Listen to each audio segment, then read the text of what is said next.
Hello. So I wanted to give some meal planning tips for some of the individuals that were asking for some tips, helpful advice on meal planning. So a couple of helpful tips that I would give out is to map out your menu. So pick a day during the week or the weekend. For us, what works best is Saturday, and we usually do grocery shopping on Sunday, typically. And you're just going to map out your menu. So decide each night what you're going to eat and write it down. This is going to save you time. It's going to save you money. Because if you already know what you're going to eat that night, so on Saturday, I'm planning my meals for the week. And I know on Monday, when I am done working, that we're going to have a meatless Monday, for example. Then I know that I'm going to have these things prepped for that day for dinner, and I don't have to go through the whole process of what are we going to eat? What do you want to eat? Well, what do you want to eat? What do you think the kids will eat? It just totally takes the guesswork out of it. And typically at the end of the day, you don't want to go through all of that anyways. You just want to put the food together and eat your food. Fantastic. Okay, this will also save you money because if you're mapping out your menu for the week, you know what you need to buy from the grocery store. And I will say that once we started meal planning, we significantly reduced our grocery budget, significantly. So also there's different options for grocery shopping. Kroger is great. Walmart's great. If you're able to take the time to go to Aldi, you can save a lot of money on groceries by going to Aldi. So just something to consider. That was a side note. So overall, no matter where you shop, you'll save money on your grocery bill by meal planning. Go to the grocery store and only buy what's on your grocery list. Or you want to make it even less tempting for you to throw stuff in your cart, do the Kroger delivery or Instacart and don't add anything else to the grocery list. Just order or buy what you need, what's on your grocery list. And let's see. Let me think. I wrote down some notes. Okay, so set aside 2 different times related to meal planning. So one of the times for your meal planning is that you're actually going to plan the meals. So you'll sit down, you go through recipes. I have a specific kind of cookbook that I have accumulated over the years as we have totally changed the culture of how we eat and our thoughts around nutrition and food.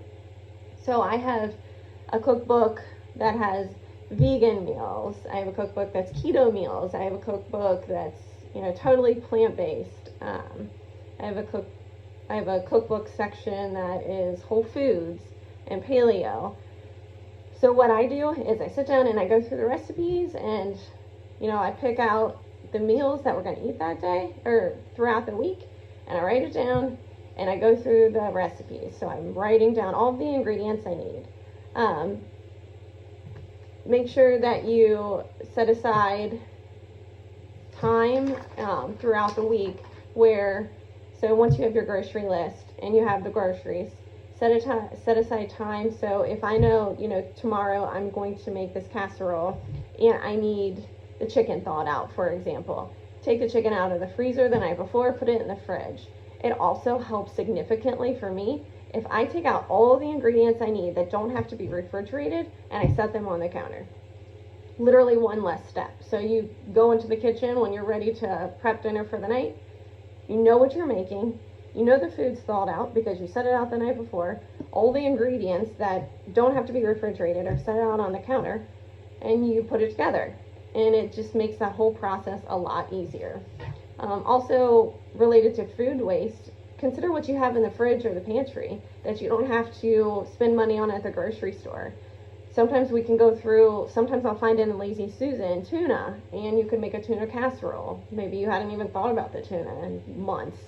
That's just an example. Also, consider cooking in bulk.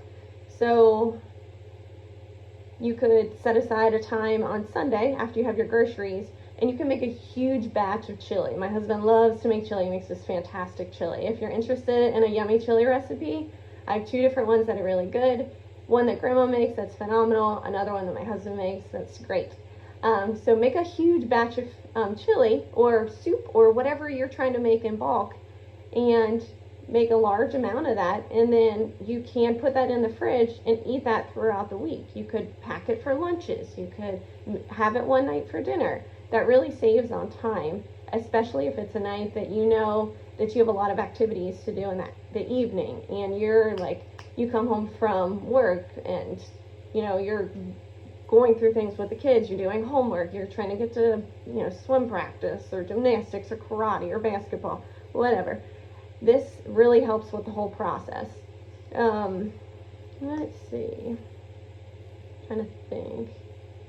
Oh, also, this is really hard to do, but don't be a short order cook, okay? So make one meal, and that's the meal that you're making for the family. That was definitely a transition for us with our family. We have 2 young kids, and there would be times when, the oldest would want something that we didn't make, and honestly, before we totally changed the way we ate, I would always make her something different. And that caused a lot of frustration. But you don't have to do that. Okay, if you are preparing healthy, nutritious meals, your kid will not starve. If your kid doesn't have allergies or intolerances to the food that you're making, which hopefully they don't if you're preparing it for them, they're not going to starve. So it might take a while for them to be like, oh, fine, I'll eat the broccoli. I will say it probably took our oldest about 3 months of showing her the broccoli over and over and over before she started to actually consume it, and now she loves the broccoli. Only the top portion of it, but whatever, she's eating it. So another helpful tip related to kids is when you're meal prepping, so you're deciding what to make for the week, especially if you're introducing new foods, make sure that you're putting one thing on the table that your kids love. If they love strawberries, put strawberries on the table. If you're making, some kind of Indian cuisine or something. Those are just examples. Just make sure there's one thing on the table that your kids will eat and that they like. Another really big helpful hint is if you can get your kids involved. So getting your kids involved in the grocery process, going to the grocery store, that's helpful. Asking them what they want.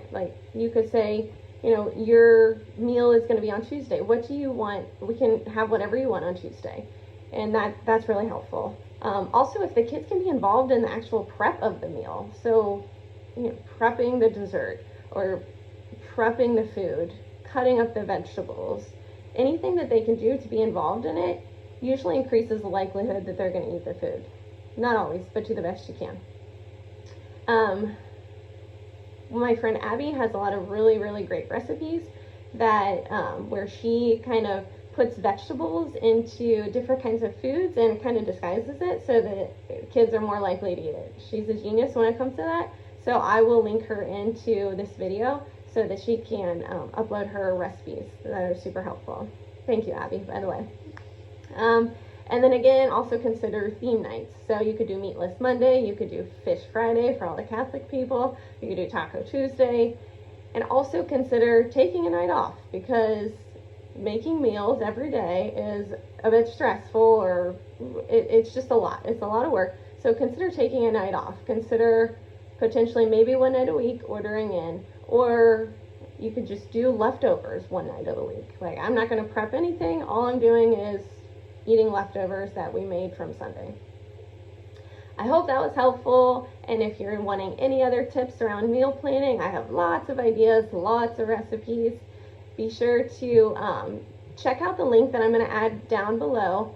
That will have all kinds of recipes and all kinds of tips that we've discussed, and I'll kind of put it in clip notes for you. Have a great day.